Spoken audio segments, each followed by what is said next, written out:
A very good day.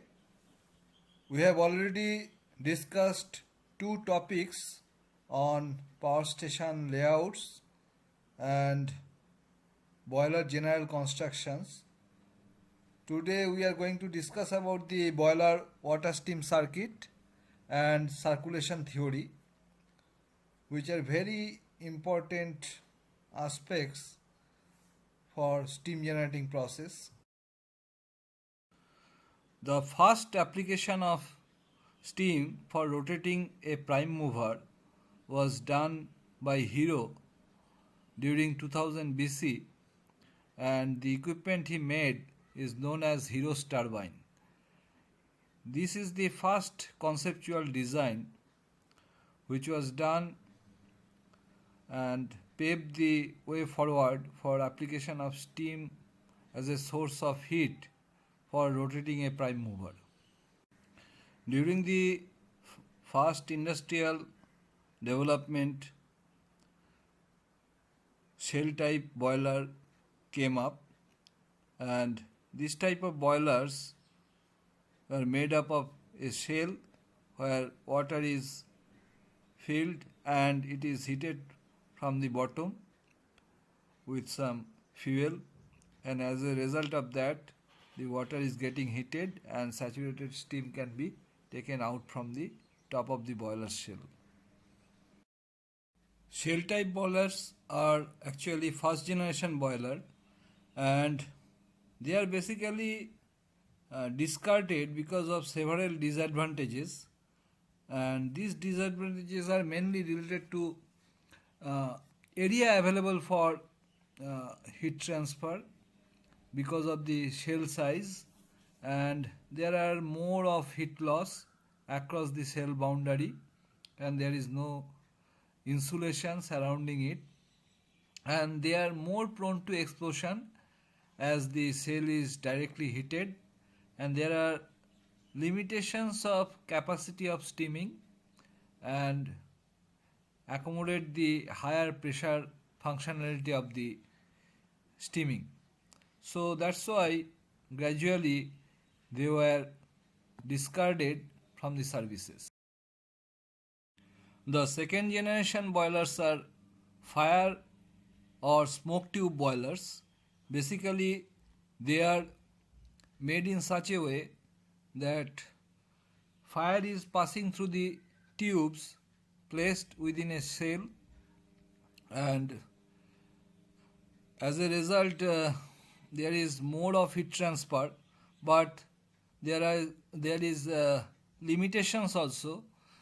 The limitations are mainly related to choking of these tubes with the chute, and there is a eventual heat transfer stoppage, and also the steaming rate is not so much high, and pressure raising is also time consuming, and it is also prone to explosions, so naturally we discarded it.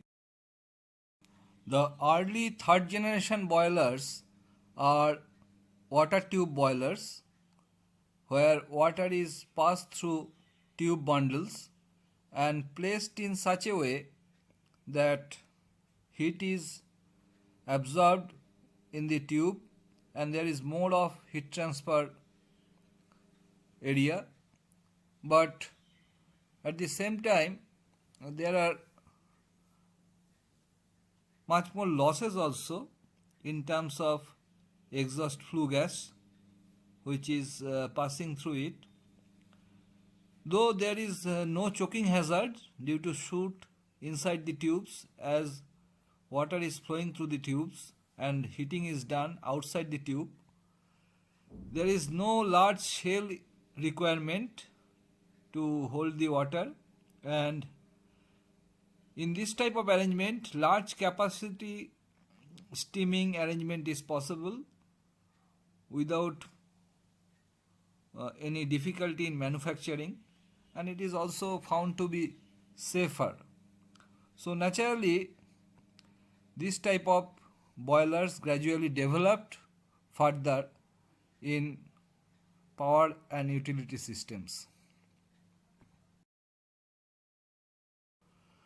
The next phase of water tube boiler development is the simple vertical bi-drum water tube boiler, where two drums are connected by bank tubes and it is placed within an encased zone, and firing is done from the bottom in a travelling grate, and feed water is fed in the bottom drum or lower drum, and whatever heat is absorbed in the bank tubes, that is converting the water within the bank tube into steam, and steam is accumulated in the upper drum, and from there saturated steam is taken out.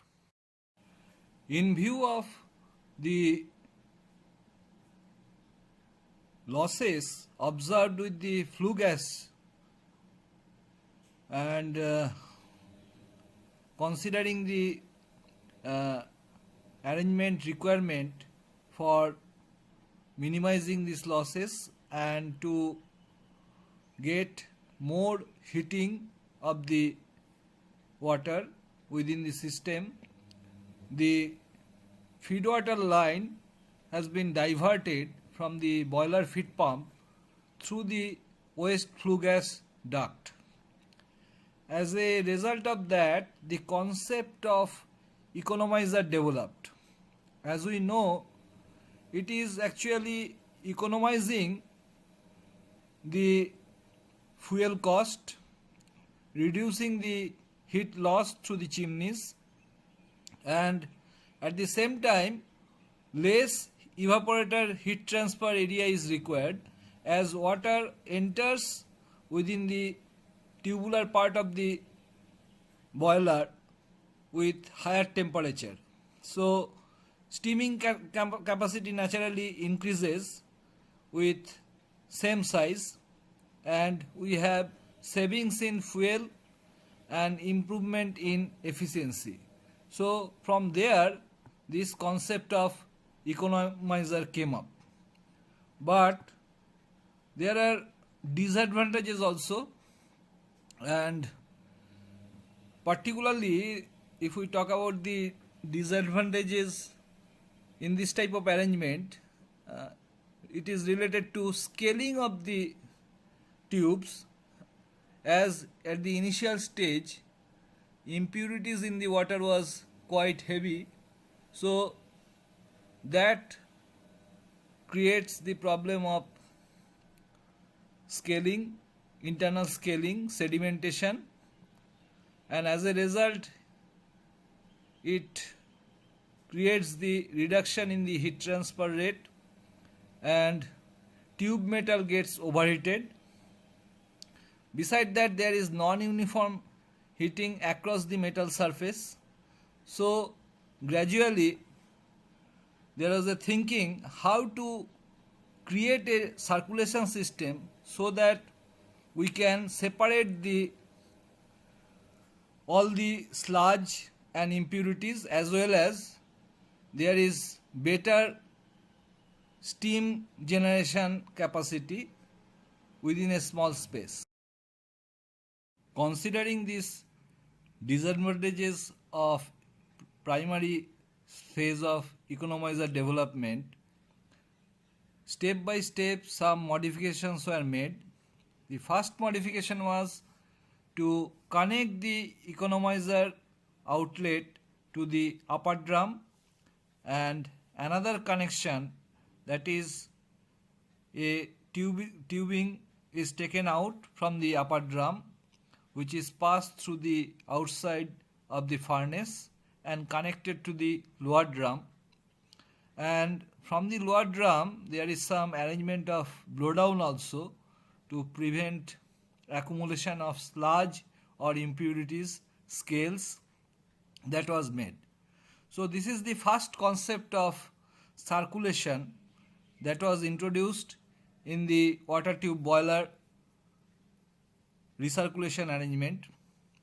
and this is a natural type of arrangement which was made based on the principle of thermosiphonic action, where water column at the tubing outside the furnace and water steam mixture in the bank tubes, the density difference creates the circulation force within the water steam circuit.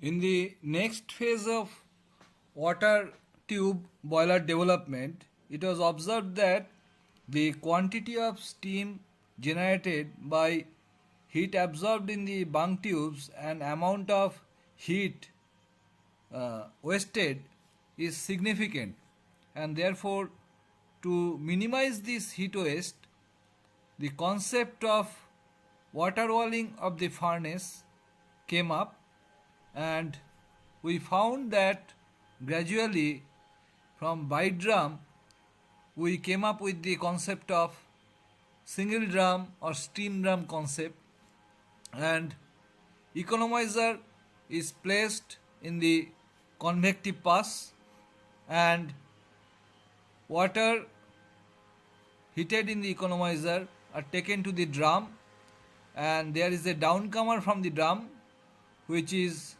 taking out the water and passing it through the water wall tubes across the furnace, and again that water steam mixture is returning back to drum, and there is a separation of water from steam, and steam is taken out from the drum. So this way recirculation type boiler developed with water wall furnace. Gradually, to improve the heat content of the steam, superheaters are introduced within the furnace zone and in between the convective and radiant zone of the boiler, and subsequently for large capacity units reheaters are also introduced. Beside that, depending upon the requirement, it was observed that the fuel which was usually used to burn at the bottom of the furnace in a travelling grate, we are not getting complete combustion of this fuel, and there is loss of fuel energy with the ash. Residual energy is not available due to incomplete combustion. So there was a concept of pulverizing the fuel and make it available within the furnace just like a gas. It was introduced. So pulverized fuel fired system gradually developed. So with this arrangement, it was also observed that requirement of oxygen has to be met sufficiently so that combustion can be completed and ensured that complete combustion has taken place for optimum evolving the heat, generation of heat and absorption of heat, transfer of heat within the heat traps. So naturally there is introduction of air preheaters and arrangement of supply of primary airs and secondary airs. In general, primary air is the air which is primarily supplied for drying the pulverized coal and flying the pulverized coal to the burners so that they can participate in the combustion within the furnace. Beside that, this primary air provides sufficient oxygen for initiation of combustion. At least it meets the requirement of stoichiometric quantity of oxygen supply. Side by side, there for excess air requirement to create the turbulence, there is secondary air provision. Hot secondary air is supplied through the wind box. So gradually forced draft system, FD fan system was also incorporated, primary air supply system incorporated, and as well as to evacuate the product of combustion, gaseous product of combustion, uh, the ID fan was introduced, induced draft fan, so that it can take away the generated flue gas. After taking away the heat, that flue gas can be disposed to the atmosphere. So ID fan was introduced, and as a combination of FD fan and ID fan, balanced draft system developed. Beside that, gradually concern of environment evolved, and how to arrest the dust particles and other things from the toxic materials from the flue gas, it came up. So electrostatic precipitators, dust collectors, mechanical dust collectors, fabric filters, and selective catalytic reactors, non-selective catalytic reactors, those are introduced for control of SOx and NOx, and this way the present day boilers are evolved in such a way that they are gradually generating more steam effectively with better heat content, with lesser fuel consumption, and optimizing the utilizing the heat value available within the fuel. Now we'll see the elevation plan of few modern boilers. First one is the corner fired boiler. As the name suggests, in this type of boilers, firing is done from the corner of the furnace, and across the various elevation the burners are attached in different levels, and they are in unison, they are fired together, and that creates a fire cylinder within the furnace. This one is a downshot firing boiler. As the name suggests, firing is done downwards. They may be U type or W type, and here it is W type. That means from the two ends, two walls, from the top, the firing is done at an angle, and after burning, the total product of combustion is moving upward. So initially it is coming down and then moving upward. So naturally it forms a shape of W. That's why it is called downshot firing.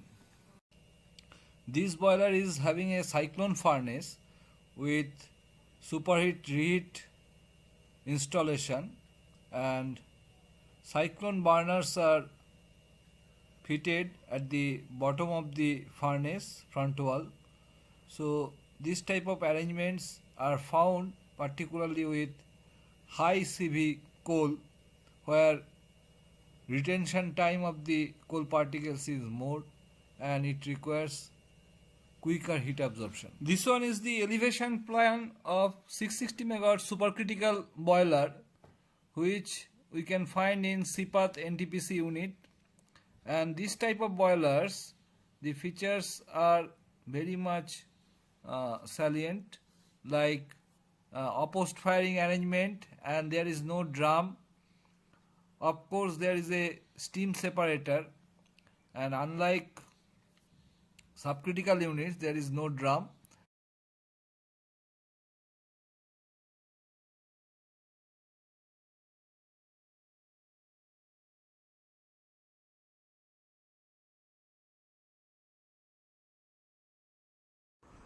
Though from the morning to late night we are busy in steam generation process for domestic and other purposes, but for industries, getting the steam generation arrangement for specific conditions, it is a tough challenge in terms of quantity of heat used and how much steam is generated with the heat content, on the same.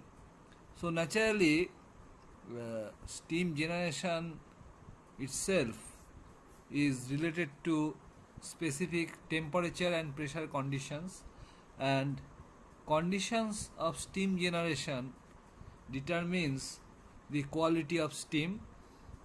As I told already, it is related to pressure and temperature, and there is a term which is called critical pressure, and when we are generating steam below the critical pressure, it is called subcritical pressure operation. From atmospheric pressure, or from the atmospheric pressure up to the pressure of 224.6 kg per centimeter square pressure, we have subcritical regime of steam generation, and beyond 224.6 kg per centimeter square, it is supercritical. So naturally, critical point is of boiling is 224.6 kg per centimeter square and 374 degrees centigrade. And what designate the critical point is that when we have the water directly flashes into steam without having the process of latent heat addition, that means we are having instantaneous steam generation. The rate of heat transfer in the boiling process has a very critical role. Particularly, every substance has a heat absorption capacity, and as we know, water is having a very good amount of specific heat content. So naturally, we can pump or add heat sufficiently into the water, but it has to be done sequentially, otherwise there may be trouble. So when we heat water in a vessel or container, if the heat flux which is supplied, that is within the regime of control, then we will find that first bulk of the liquid, they are not receiving the total heat, only the water which is layer which is attached to the container, that is getting heated, and gradually that water is spreading heat in the bulk of the fluid. So in this type of situation, the bulk of the fluid is below the saturation temperature, so there is a spread of heat by conduction. So naturally, this is a process of subcooling, and when we continue to add up heat more, the rate of heat transfer increases. Gradually, there are some fluid, particles, liquid particles getting overheated, which are attaining above the sensible heat gain, and they are receiving the heat available in the vicinity, and with this excess heat receiving the latent heat of vaporization, they turns into tiny vapors, and these tiny vapors again when try to move up across the bulk of the fluid, they collapses and spread the heat across the bulk of the fluid. So in this way, gradually the entire container fluid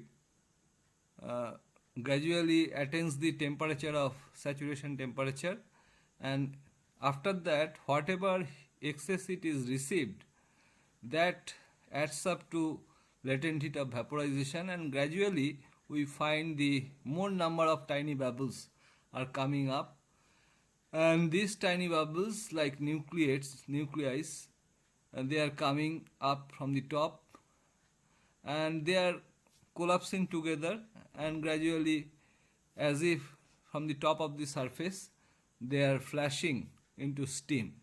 So this is the process of nucleate boiling.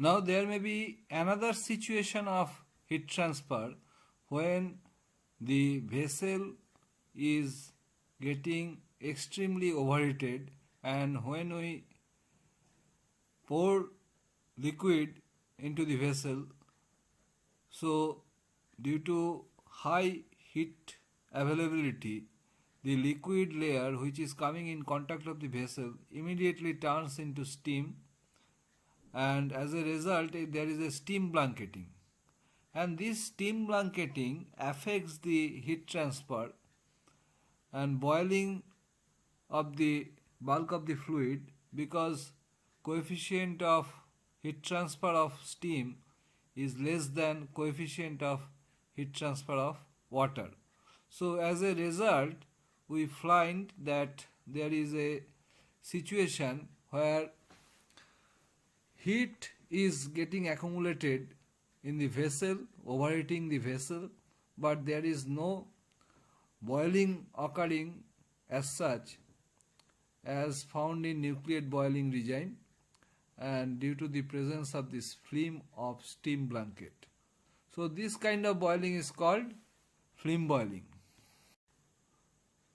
So with the increase in heat transfer rate, we find the temperature difference between the fluid and the tube metal surface gradually increases, and initially during the subcooling regime the difference is very less, and gradually as we increase the heat transfer, heat flux, so naturally incipient boiling takes place and then nucleate boiling, and if we continue to increase the rate of heat transfer, then after certain time a point is arrived when there is a departure from nucleate boiling.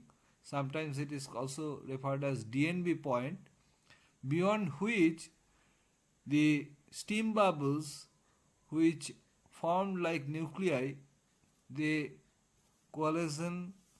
collected together, they form a steam blanket, and gradually that starts the film boiling, and as a result the actual heat transfer reduces, but tube metal temperature difference may remain high with the bulk of the fluid, and after when the entire fluid again transformed into the vapor phase, again we find there is increase in temperature with the associated increase in heat transfer rate. Therefore, the heat addition in the water in the process of boiling has three distinct phases: sensible heat gain, latent heat addition, and superheat gain. Now, this is specific to a particular pressure. As we change the pressure, naturally the saturation temperature changes, and with the change in saturation temperature, the distribution pattern of amount of sensible heat addition, latent heat addition, and superheat addition changes on the steam quality. So, as we go on increasing the boiler pressure, the latent heat of vaporization requirement reduces and sensible heat gain requirement increases.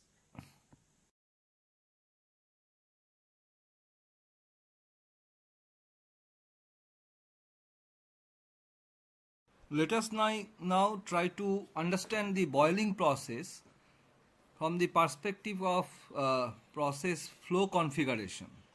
When we are supplying heat and that heat is added into water, and there is a constant flow, naturally the heat addition is taking place at a constant temperature, and gradually with the increase in heat addition there is a change in phase and we get steam, and this steam is flowing out of the process or system, and this is an open system arrangement, thermodynamic open system arrangement.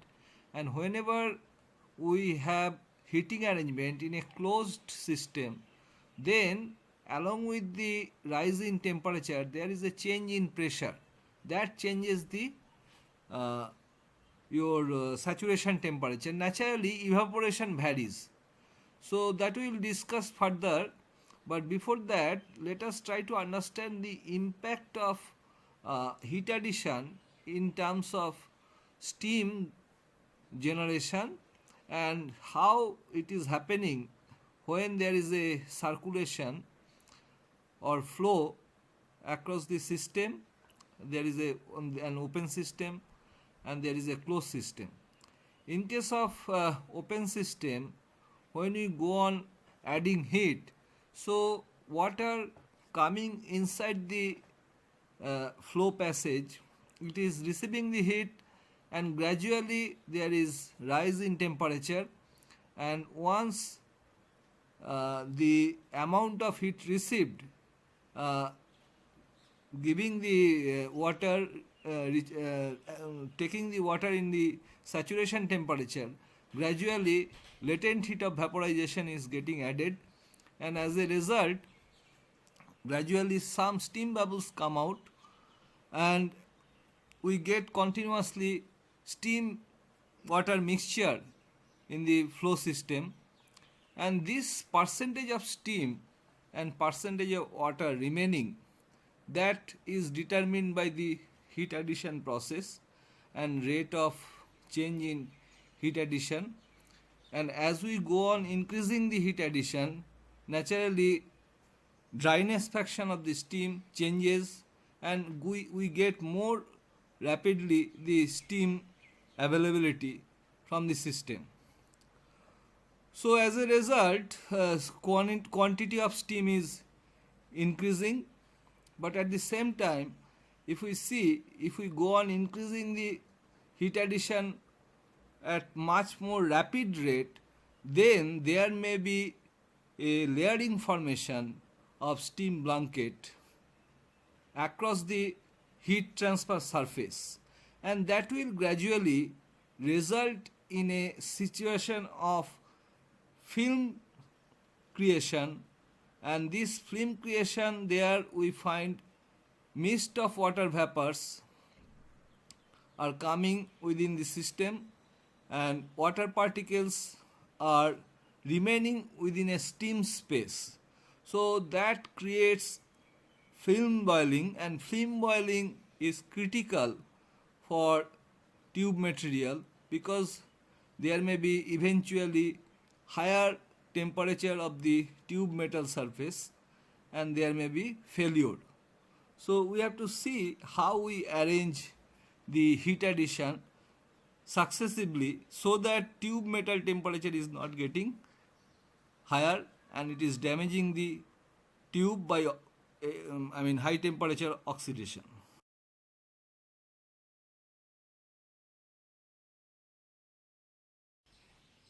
In this slide, as shown in the table, we are getting the outline of the effect of pressure in change in saturation temperature of water.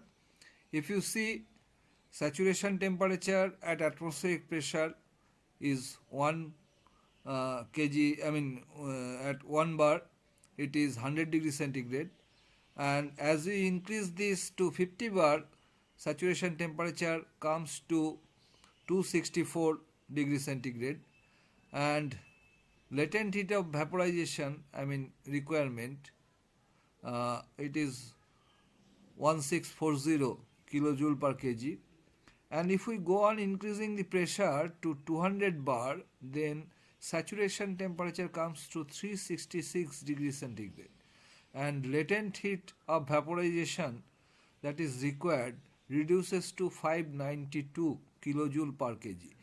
So that means we are adding more sensible heat as we go on increasing the pressure, and we are requiring less latent heat. At critical pressure 221 bar or 224.6 kg per centimeter square, saturation temperature is 374 degrees centigrade, and at that point we do not require any latent heat.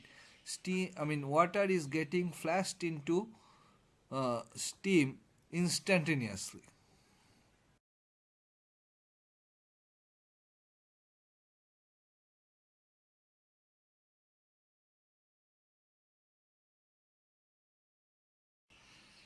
In practical application of Rankine cycle, we take out following modifications to improve the cycle efficiencies. The first one is definitely superheating and reheating, and then next one is increasing the steam supply pressure, and as far as possible we try to optimize the exhaust pressure from the turbine at the pressure at which heat is rejected in the CW system in the condenser.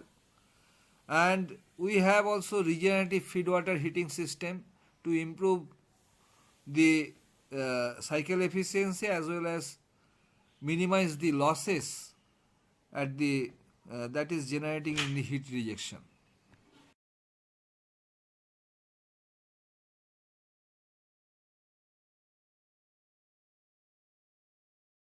From the construction point of view, to maximize the heat transfer in the boiler, we utilize the insulation at the non-firing side of the furnace so that heat is not getting radiated out of the furnace, and maximum heat is absorbed by water wall tubes as well as other heat traps placed at the top of the boiler.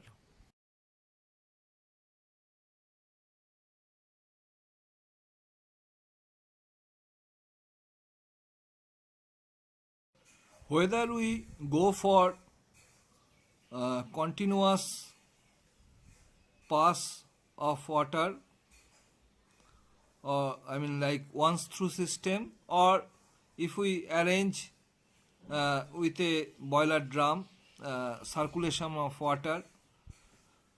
So naturally in both the system, there where in the boiler there is a fixed steam water separation system like in drum, or we have a continuous system.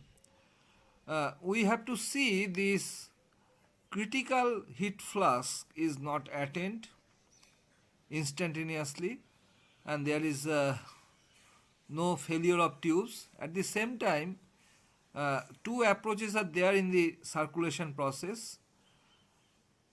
There may be natural or thermal circulation, that is created by thermosyphonic action between the water coming down to the downcomer tubes and again moving up to the water walls, and there is a density difference, and this density difference gives the force for circulation. Or there may be a pump spaced in the downcomer bottom location, which will give a forced circulation or pump circulation. But the purpose of circulation is very clear. It actually intends to continuously wet the surface of the water wall tubes and necessitate the heat absorption at a rate which is not detrimental for the tube surfaces.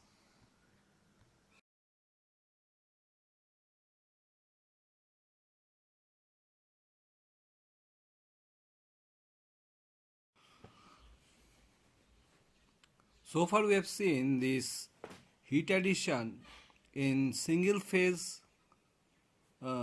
condition and two phase conditions are having different perspectives. when we add heat in water and when we add steam heat to the steam, so naturally these are single phase conditions, and therefore the effect of heat addition is continuously changing the temperature. But when there is a two phase condition heat addition, that means during the addition of latent heat, so naturally there is a change in phase without any change in temperature at the saturation temperature condition. So naturally we find that though in this cycle both point 5 and 6 present in the boiler drum, point 5 represent the saturated water and point 6 represent saturated steam, and in between the passage, that is basically representing the addition of latent heat within the water wall tubes. So as such, this with the increase in pressure, this latent heat addition reduces, and therefore the quicker steam generation is attained. At the same time, there is increased rate of heat transfer. This increased rate of heat transfer is actually dependent on circulation ratio, and more we infuse heat within the steam and water mixture, there is more chance of increase in tube metal temperature. So we have to see that we can continue the addition of latent heat within the domain of nucleate boiling.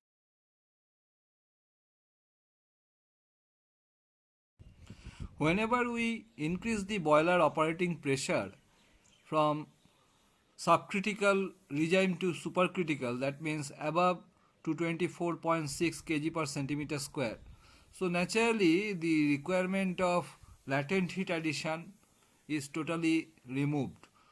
So we get just after sensible heat addition, water flushes into steam, and due to this type of situation, there is no two phase condition heat addition.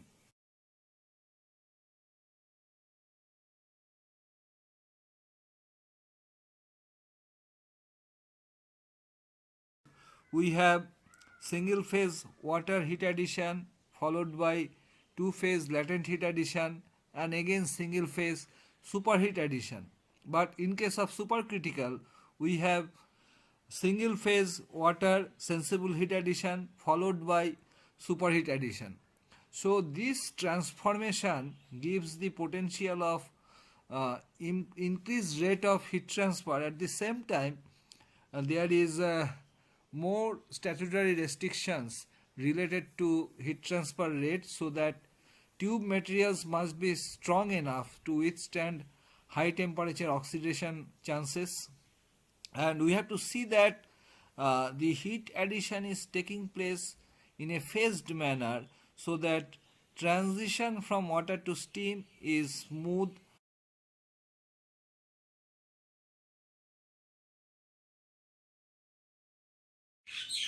So with the change in operating pressure, there is a massive change in heat transfer process, and we see from subcritical to supercritical that when the evaporator part, heating in the evaporation process, is totally absent in supercritical regime, and naturally the efficiency also increased of the cycle, as there is much more heat available with the steam for giving useful work. Sidewise, it is not that all the supercritical units are starting from the supercritical regime only. All the startup operations are in the subcritical regime. So naturally there is a separating unit, steam water separating unit, even with the subcritical supercritical boilers, and this separating unit continue to separate water steam mixture with a circulation between the evaporator tubes and the water walls, evaporator water walls and the downcomers. So this recirculation continues when we are operating the supercritical units in subcritical regime, and as we go on increasing the pressure, gradually this separating device is bypassed and directly water is getting flashed into steam. So this way we find the implications of circulation exist so long we operate in the subcritical regime of operating pressure. Within the boiler furnace, the different types of heat transfer, if we see, there are three modes of heat transfer: radiation, convection and conduction.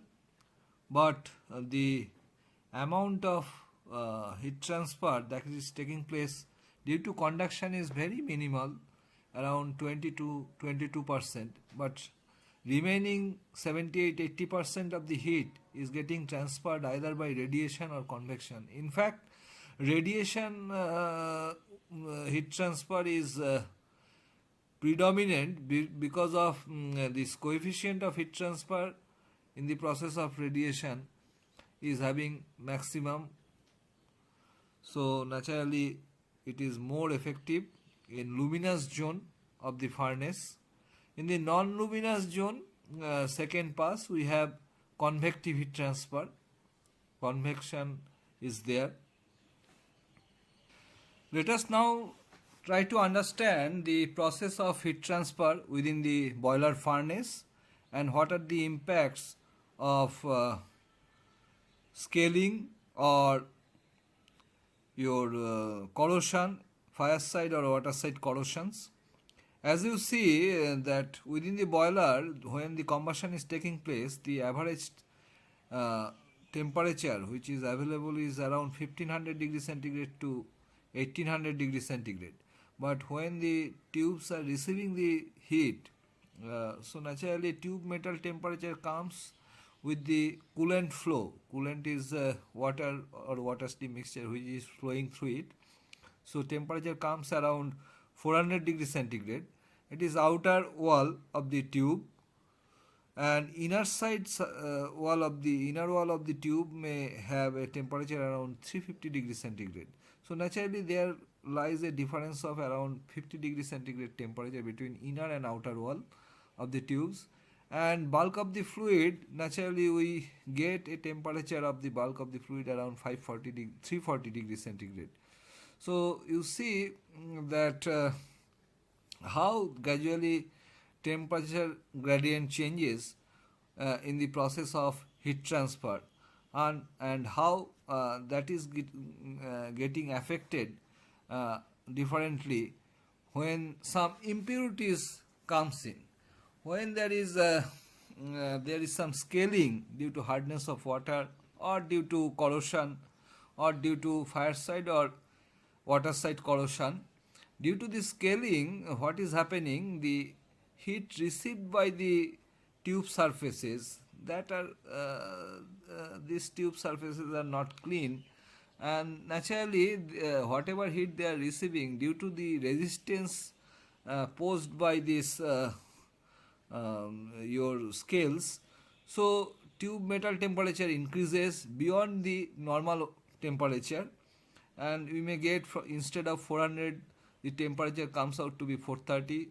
Inner side of the tube material, naturally it comes to around 380, and bulk of the fluid again we are getting at 340. So you see there is no change in bulk of the fluid temperature, coolant temperature, but outside tube metal temperature is changing. That is the point of concern, that when water is not water or water steam mixture is not receiving more heat, but tube metal is receiving more heat, and as a result its temperature changing due to scaling resistance given by the scales, and there consequently there may be chance natural circulations are naturally occurring due to thermosiphonic action, and they are basically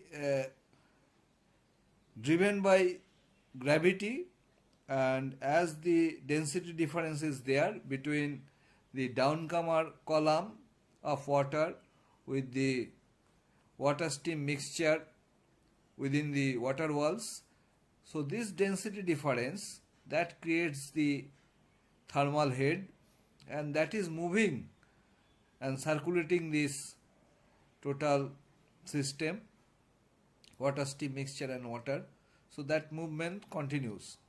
But you see, this is basically, this natural circulation is basically pressure dependent, and more we go on increasing the boiler operating pressure, the density of water reduces and density of steam increases. So naturally the density difference between the water column within the downcomer and water steam mixture in the water walls, it reduces, and as a result of that we need to have some arrangement to maintain the circulation.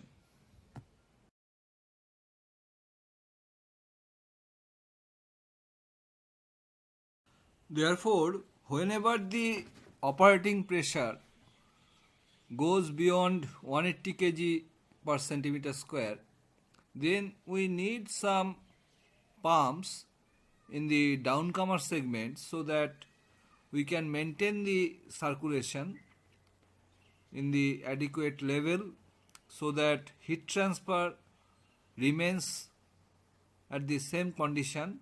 Otherwise, due to change in density difference at higher pressure, the circulation is affected. As a result, there will be more localized heat transfer, and there may be formation of film boiling within the water walls. So that has to be avoided by maintaining proper circulation through a pump. The ratio of the weight of water to the weight of steam in the mixture leaving the heat absorption surfaces is called circulation ratio, and this circulation ratio has significant impact in the amount of heat being added within the water steam mixture with respect to the maximum capacity of heat addition within the system of water steam mixture. So naturally circulation ratio is a critical parameter. So we can conclude that if the circulation number is high, that implies the amount of steam formation is less compared to the amount of water available within the heat transfer area. So naturally, when circulation number is high, there is less chances of scale formation within the water walls, and tube material is having less chance of getting oxidized, and there is more heat absorption within the nucleate boiling regime, and naturally it implies that the size of the heat transfer area is more compared to the requiring critical attaining the critical heat flux regime. So naturally there is less scope of departure from nucleate boiling. But if the circulation number is lower, that means rate of steam formation is higher, and there is less amount of water available to wet the evaporator surfaces. That implies also the evaporator is very compact and rate of heat transfer is high, and there is more chances of occurring departure from nucleate boiling, and scale formation chance in the metals are also increasing with the lower circulation number. Power and utility boilers, with natural circulation we have higher circulation numbers. Generally in industrial boilers we can get 12 to 15 as the circulation number. For utility boilers, low capacity boilers, we can have 7 to 9. In fact, 4 to 7 is actually at present it is visible for 30 megawatt to 75 megawatt units. And when we use 210 megawatts and other assisted circulation system, there we will find that circulation number is 2 to 3. And in once through system like supercritical units, naturally when it is operating in supercritical regime, the circulation number is 1. By circulation number 1, we mean that the amount of steam generated is equal to the amount of water getting inside the system, evaporating system. So naturally circulation number 1. That condition only occurs when there is no circulation across the downcomers, and we have entire water is converting into steam. Now for lower capacity units or up to 500-600 megawatt units which are operating under subcritical regime, we have one thing we have to look into, that is related to distribution of water across the evaporator surfaces uniformly, so that the velocity of fluid in the various flow passages are uniform and heat transfer is not getting differential across the tube surfaces.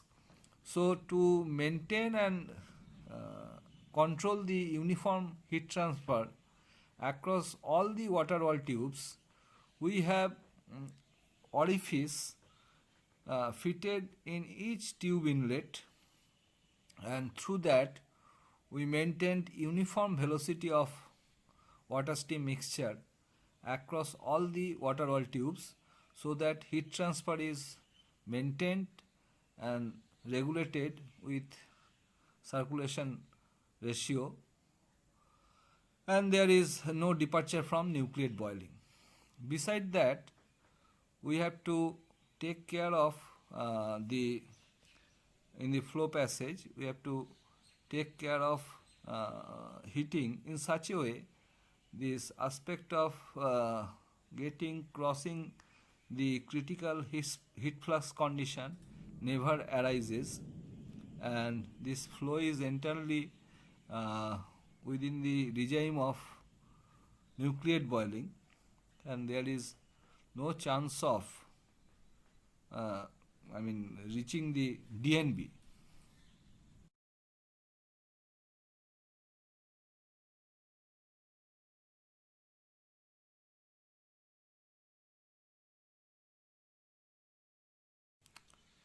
That is the end of briefing on process of circulating water within the boiler and getting steam and movement of water steam control